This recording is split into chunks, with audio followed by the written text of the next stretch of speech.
Pria di pesawat membuka tirai. Ingin melihat cuaca di luar. Hasil eksternal muncul lagi.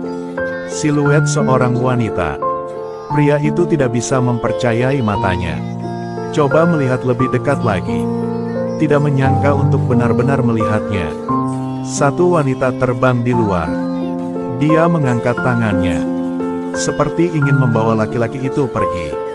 Pria yang ketakutan itu memalingkan muka. Tapi sepertinya yang lain tidak melihat sesuatu yang luar biasa. Dia memutar kepalanya lagi. Kemudian melihat wanita itu terbang. Pria menempelkan matanya ke jendela untuk melihat lebih baik. Alhasil, wajah seram wanita itu mendekat. Pria itu sangat ketakutan sehingga dia jatuh ke lantai. Penumpang lain di pesawat juga ketakutan. Pramugari datang untuk meyakinkan pria itu. Untuk menghindari kepanikan. Pria itu tak mendengarkan. Abaikan saran untuk berhenti lalu pergi ke kamar mandi. Dia ingin sendirian. Pria menamparkan wajahnya sendiri. Biarkan diri sendiri tenang. Tidak heran 1 detik kemudian. Setan lain muncul di cermin. Kali ini membuat pria itu benar-benar ketakutan. Dia merangkak di lantai. Hampir merangkak di lantai untuk keluar dari toilet. Dia terus mengatakan ingin turun dari pesawat. Tat adalah seorang polisi penerbangan, jadi dia datang untuk menahannya. Tapi terlalu takut. Jadi saya masih mengatakan hal-hal yang sulit dimengerti. Pramugari hanya perlu menemukan obat penenang untuk diminumnya. Pria itu menjadi tenang setelah beberapa saat. Untuk keselamatan penumpang lainnya, Tat membawa mereka ke kompartemen lain. Tinggal di belakang untuk mengawasi orang lain. Kabin akhirnya kembali normal. Seorang wanita tua berkata kepada pramugari bahwa untuk dia salah. Akibatnya, hanya menggigit sekali. Langsung merasa tidak normal. Sangat menjijikkan sehingga dia muntah. Tidak mengharapkan apa yang dia muntahkan. Ada beberapa belatung merayap. Itu sangat menakutkan. Pramugari dengan cepat datang untuk membersihkan. Dan minta rekan kerja untuk memeriksa porsi lainnya. Tak apa-apa tak melihat, terkejut setelah melihatnya. Semua kotak makanan penuh dengan belatung di dalamnya. Makanannya sudah busuk dan tidak ada yang tersisa. Dia dengan cepat menuangkannya. Dan laporkan situasinya kepada kapten. Saat ini, kabin pesawat tiba-tiba kehilangan tenaga. Di luar, guntur dan kilat bergemuruh. Satu hujan lebat datang. Serangan pesawat. Kapten memeriksa kondisi mesin. Menemukan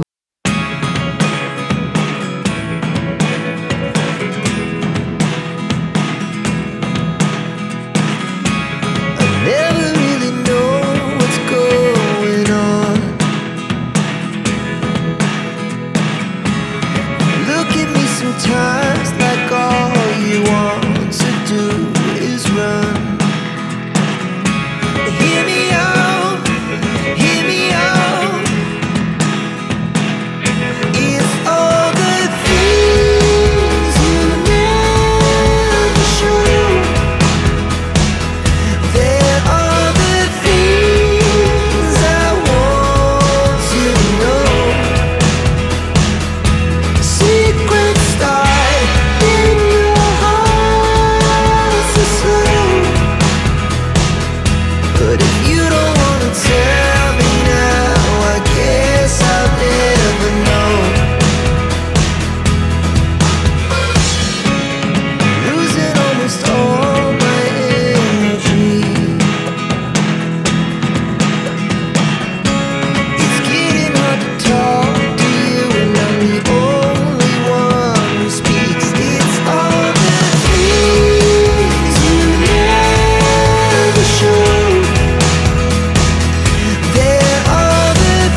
Tat sekarang menyadari bahwa ini tidak normal.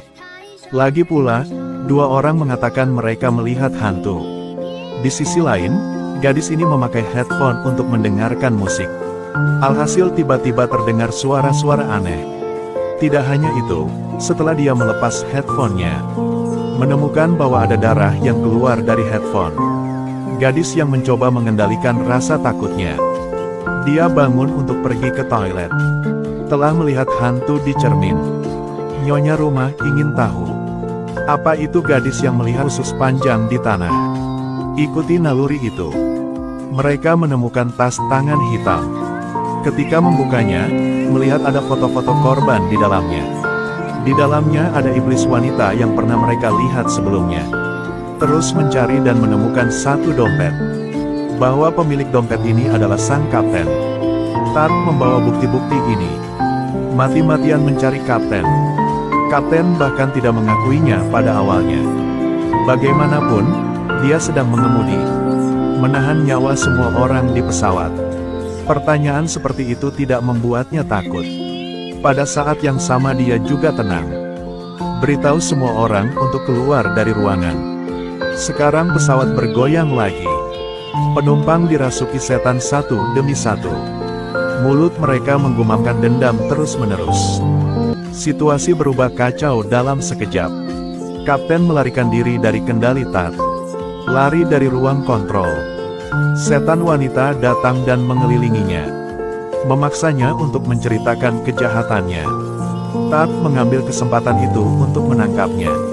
Akibatnya, kapten besar yang kuat itu mengambil senjatanya. Saat itu, terdengar suara melengking di kabin penumpang. Setan perempuan itu meraih tangan kapten. Angkat pistol perlahan. Setelah satu tembakan, kapten mengambil nyawanya sendiri dengan pistol. Ikuti terus Sulaiman LS untuk mendapatkan video selanjutnya.